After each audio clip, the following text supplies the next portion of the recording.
Hi everyone, and welcome to Your Nurse Voice Matters.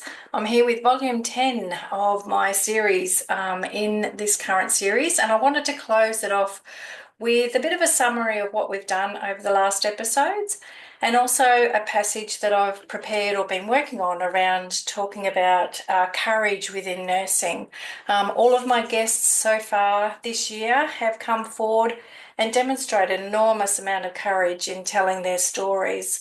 So let me just reflect back on what we've done so far this year. So, episode one was an introduction of myself, who I am to the world, putting myself out there so that others that join me on this Your Nurse Voice Matters actually knows my background, who I am, and why this podcast is so important to me. It's a podcast that will deliver inspiration, a podcast where nurses can share their stories, and a podcast also to educate nurses out there globally, using the wonderful platform of a podcast where people can listen along in their lunch half hours, coming home from work, and just be inspired by the stories that are in this podcast.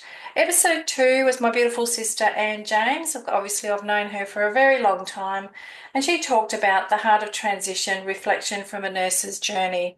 And she certainly has transitioned throughout her nursing career and also transitioned into retirement and now enjoying her authorship journey and also helping others.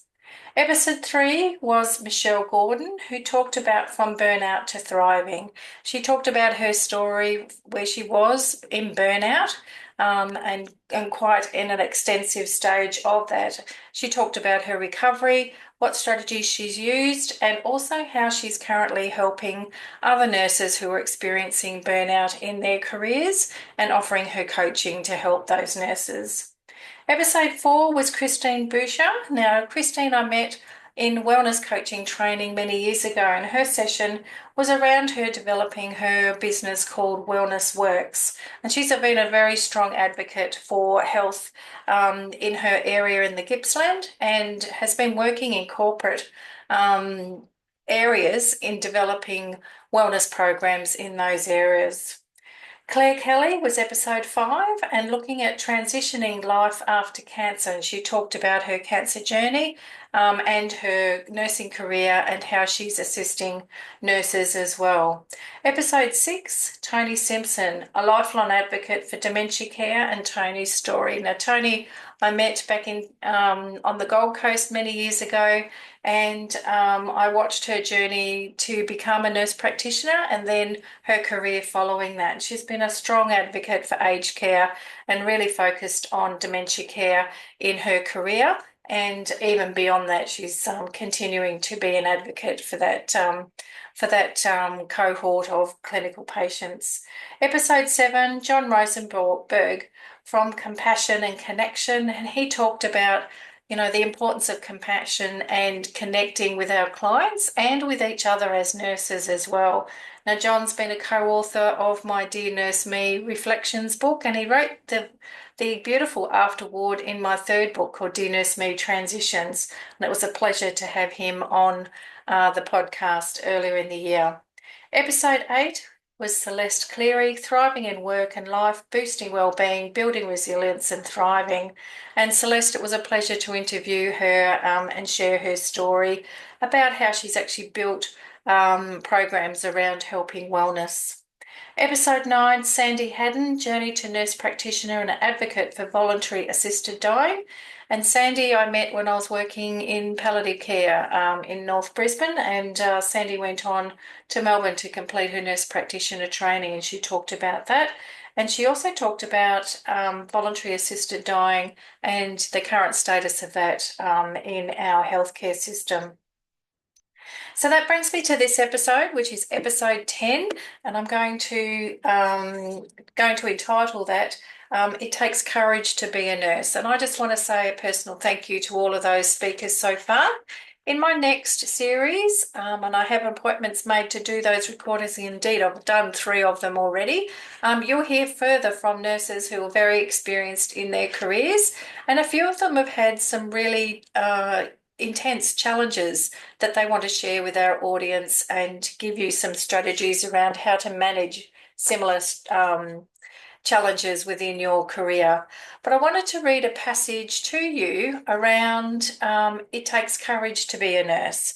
It's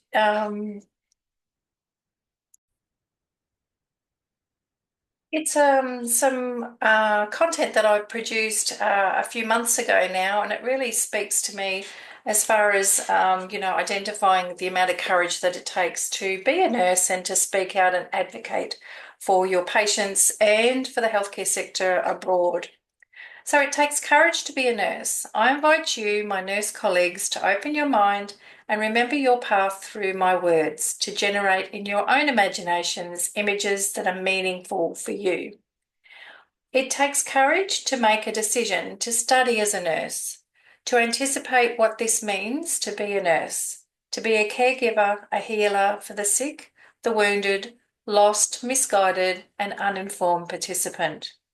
It takes courage to step onto your first clinical placement. Day one, after a restless sleep, managing expectations against reality. The sight of your ward buddies, the charge sister, the educator, and you wish to be one day like them. It takes courage to see your first naked body, to feel the trust that they have in you, to bridge the awkwardness that you feel to enter this private zone for them. It takes courage to attempt your first male shave, practiced willingly by your brother or father, now navigating the strange contours and textures that are unknown to you of this stranger's face. It takes courage to celebrate your first shift, where you achieved all of your tasks, you reached the expectations you had set for yourself, and you hear the others saying that you did a great job. The patients thanked you for your care and you left them feeling comfortable. The feeling was exhilarating and confidence boosting. Now to rinse and repeat for the forthcoming shifts. It takes courage to view your first nasty wound, to hear the background as how it came to be. Its goriness somehow strangely fascinating. Now that you know the different layers of tissues, the evidence or lack thereof of infection, and to be overwhelmed as to which dressing to choose to apply. It takes courage to care for 4 toddlers suffering from whooping cough, with their never-ending whoops, red crying faces, and fever that persists, and of course the distraught parent at their bedside. It takes courage to prepare the infant formulas for the paediatric ward babies, ensuring the correct procedure is followed under the eagle watchful eye of a 20-year experienced enrolled nurse who's the best in the business.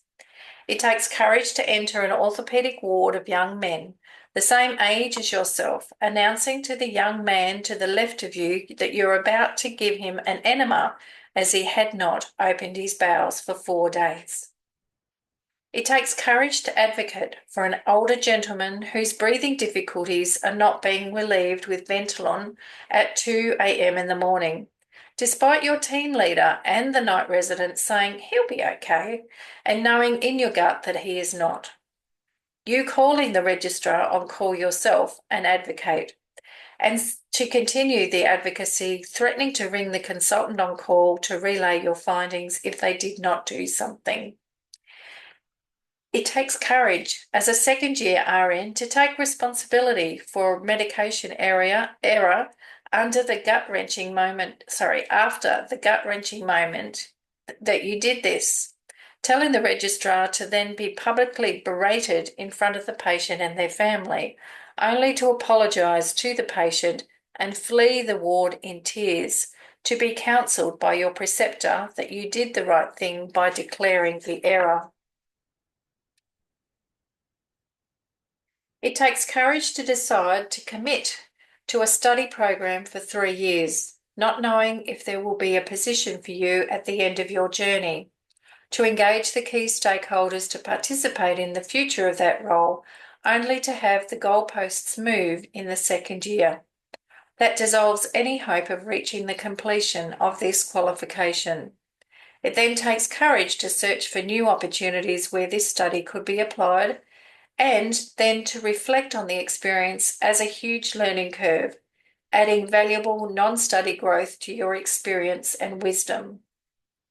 It takes courage to congratulate one of your peers when they have been successful in appointed into a position that you also applied for, and knowing that you are more meritorious. Walking away from that person with 6 sets of eyes watching in anticipation of a confrontation, but instead witnessing your acceptance of the decision made by the panel. It then takes courage to receive feedback from the chairperson who, with what they say, exposes the manipulation involved in their decision, and then walk out from that conversation with your head held high, knowing that you did nothing wrong and realizing that work area was not worthy of your skills and knowledge. It takes courage to talk with your feet. It takes courage to then leave nursing, acknowledging that your core values and beliefs are exponentially in conflict with work culture across many work units, and that the reasons why is beyond your control.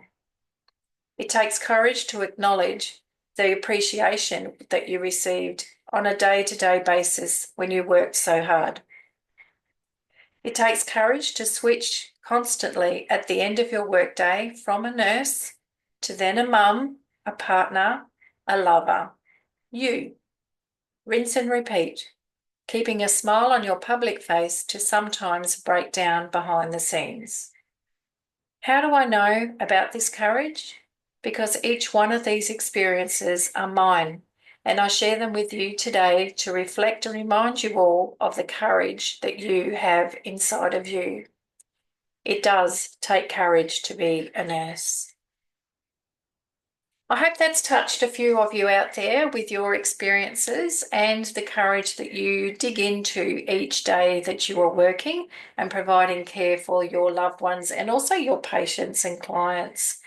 I invite any nurses out there who do have a story to tell to come on and join me in this podcast called Your Nurse Voice Matters, because we want to let other nurses know that they are not alone and that they have a lot to learn from the experiences within nursing to pull strength and to be able to give them courage into the future. I hope you've enjoyed today's episode, and I look forward to presenting the next episode of Your Nurse Voice Matters.